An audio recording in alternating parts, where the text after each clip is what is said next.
Good morning friends.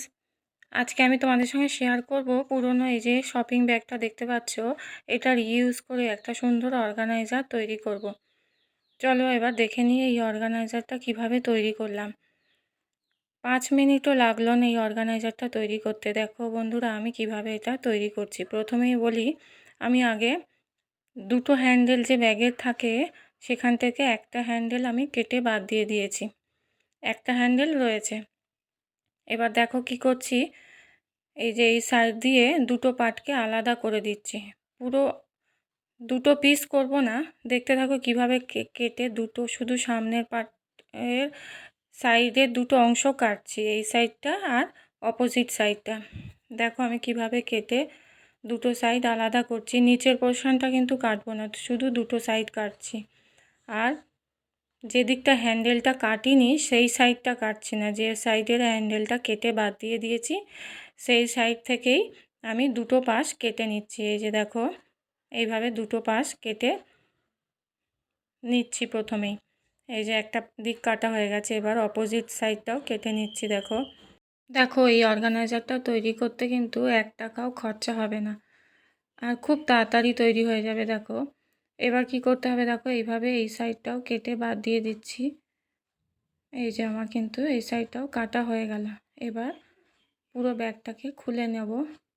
দেখো এই যে দেখো আমার দুটো পার্টই কিন্তু এরকম কাটা হয়ে গেছে। দেখো দুটো সাইড কাটার সময় মিডিলের পোর্শনটা যদি একটু ছোট বড় থাকে সমান করে কেটে নেবে। দেখো এই যে আমি যেমন সমান করে নিয়েছি পুরো ব্যাগটাকেই। এবার কি করতে হবে, দেখো উপরের সাইডটা কিন্তু হ্যান্ডেল আছে, আর নিচের এই পাশটা কিন্তু হ্যান্ডেলটা আমি আগেই বলেছি কেটে বাদ দিয়ে দিয়েছি। এই যে দেখো এই পাশটায় কিন্তু হ্যান্ডেলটা নেই। এবার কি করতে হবে, দেখো পুরো ব্যাগটাকে আগে এইভাবে লম্বা করে খুলে নিতে হবে। তারপর কি করছি, দেখো দেখো যেভাবে আমি দেখাচ্ছি ভিডিওতে, দেখো কিভাবে ফোল্ড করে নিচ্ছি। এই যে একটা ফোল্ড সমানভাবে করবে, দুপাশে ছোট বড় যেন না হয়। এই যে দেখো আর একটা ফোল্ড। এবার দেখো এই যে লাস্ট 3টে ফোল্ড করে নিলাম। দেখতে পেলে কিভাবে ফোল্ড করলাম।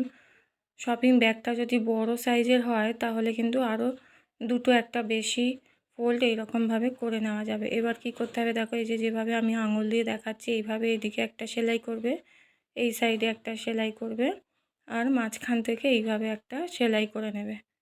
তাহলে একটা খুব সুন্দর অর্গানাইজার তৈরি হয়ে যাবে।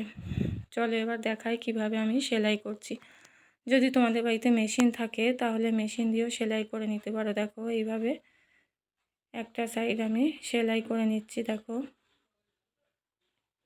প্রথমে এই সাইডটা সেলাই করা হয়ে গেছে। দেখো যেভাবে আমি আগে দেখালাম আঙুল দিয়ে।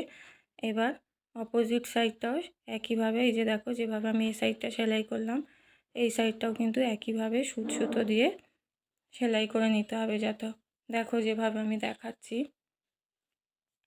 এই যে এইভাবে ধরে এই পাশটা সেলাই করে নিতে হবে।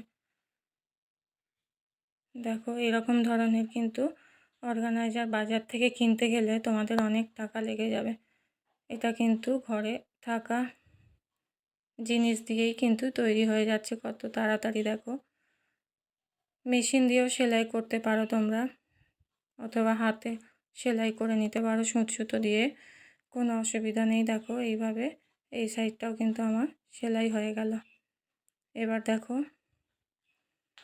মাঝখানটাকেও একইভাবে আমি সেলাই করে নিচ্ছি। কিভাবে, দেখো আমার দুটো সাইডই কিন্তু সেলাই হয়ে গেছে। এবার দেখো মাঝখানটা কিভাবে সেলাই করছি। দেখো মাঝখানটা কিভাবে সেলাই করে নিচ্ছি।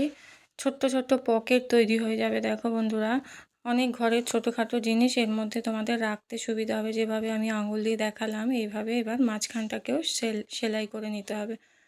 এই যে দেখো কিভাবে সেলাই করছি। দেখো এই যে যেরকম দুটো সাইড করলাম ওই রকম একইভাবে এই সাইডটাও এরকম মাঝখানটাতেও এইভাবে সেলাই করে নিতে হবে। দেখো কিভাবে সেলাই করছি। এই যে পুরো এই সাইডটাও কিন্তু একইভাবে সেলাই করে নেওয়া আমার হয়ে গেছে। দেখো দেখো কেমন সুন্দর ছোট্ট ছোট্ট অনেকগুলো পকেট তৈরি হয়ে গেল। দেখো এর মধ্যে অনেক ছোটোখাটো জিনিস কিন্তু রাখতে তোমাদের সুবিধা হবে, যেগুলো আমরা এখানে সেখানে ফেলে রাখি, কাজের সময় খুঁজে পাই না, সেগুলো কিন্তু এইভাবে এখানে গোছানো থাকলে আমাদের খুঁজে পেতে সুবিধা হবে। দেখো, এই ধরনের পেন্সিলগুলো, বাচ্চাদের পেন, পড়াশোনার পেন, পেন্সিল, অথবা বেসিনের সামনে যে আমাদের অনেক ব্রাশ থাকে, এটা বেসিনের সামনেও কিন্তু একটা হুকের সঙ্গে ঝুলিয়ে রাখতে পারো।